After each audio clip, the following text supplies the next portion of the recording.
Hi, I'm Carly McAvoy. So we're talking about logic, and I'm looking at the notes for the logic packet for Math 107.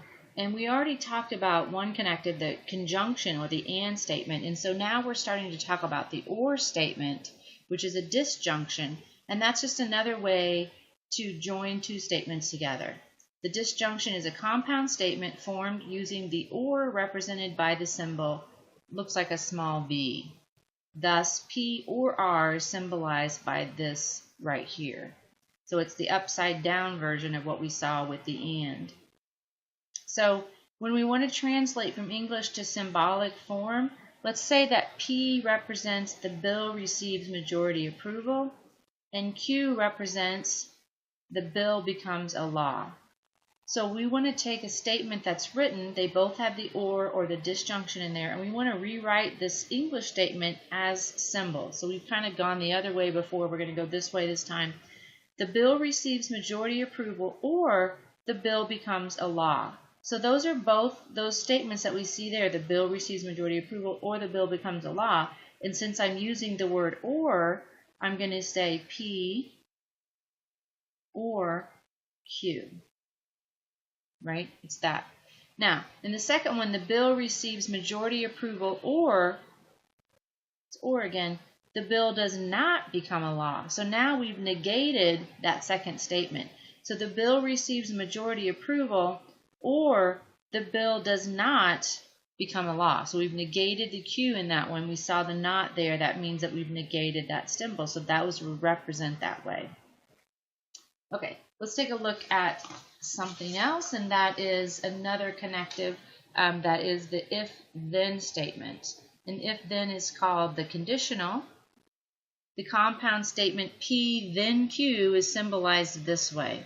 The statement before the P or before the sign is the antecedent, that's the P, and the statement after the symbol is the consequent, that's the Q in this case. It doesn't have to be that way. We can write it either way, but once it's written, then the one before is the antecedent and the one after is the consequent. So I want to think about if you had something, if you talk about surgeons, and this circle of surgeons is inside the larger circle of doctors. And when you look at this relationship, you can think of it in three ways.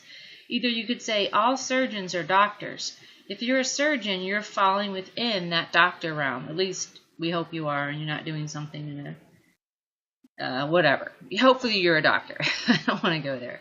Okay, there are no surgeons that are not doctors. That's true. We don't have any surgeons that are not doctors. Look, we negated both of those statements and it was still true.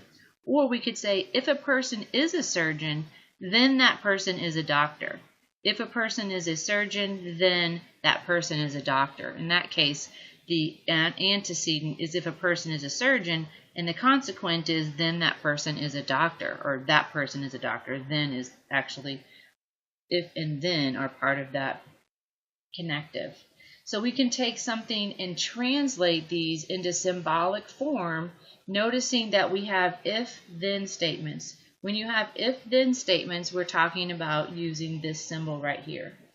If a P is a person is a mother and Q is a person is a female, notice that we write these as positive, non-negative statements to start off with. And if we see a not, that means we've negated that statement in our symbolic form. We need to note that. If a person is a mother, that was P, then that person is a female, that's Q.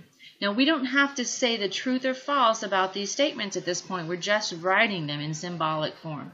If a person is not a female, which one is it, P or Q? If a person is not a female, that's Q, right? So that's Q. Then that person is not a mother. All right, so we can reverse the order. All of a sudden, this is our antecedent and this is our consequent, right? Up here, it was flip-flopped. It's how it's stated. That's what becomes there.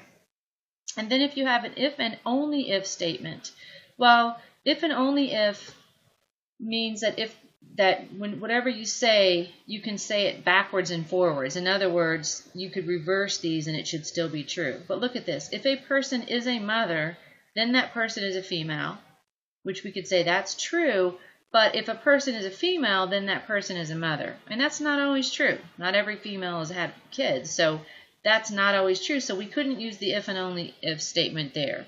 But if you look at this one, if a person is an unmarried male, then that person is a bachelor.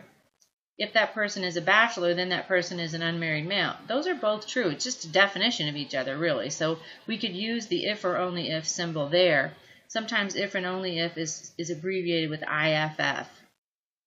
P, if and only if Q, is abbreviated by this double arrow, showing that we could go in either direction and that would still be true. So the symbolic logic that you need to know here is negation, or sometimes it's called not P, and I'd say not P a lot because it's shorter. It is not true that P is true. And the conjunction, which is the and, the disjunction, which is the or, the conditional, which is the if-then statement. Q is necessary for P, or P is sufficient for Q.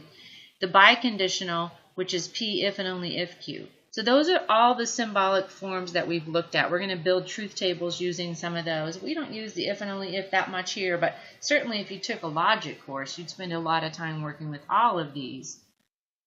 And so if you had these three statements, these three symbolic statements, you'd then might be asked to write those in statement form. And here's what we have. She is wealthy is P. Q is she is happy. So if we have this, how would you say that? Well, we could say it a few different ways, but we could say it is not true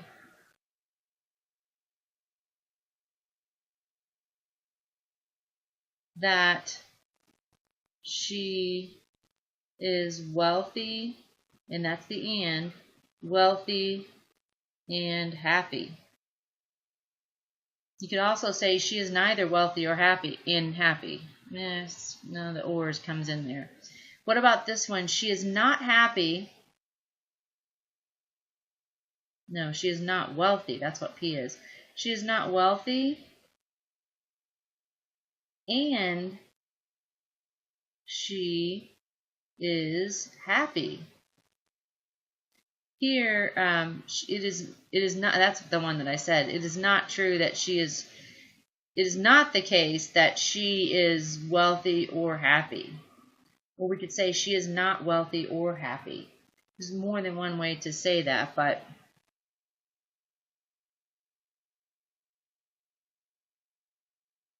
whoops, wealthy or happy. All right, because we negated that whole thing. All right, that's logic part 2, and we'll be looking at the rest of this later.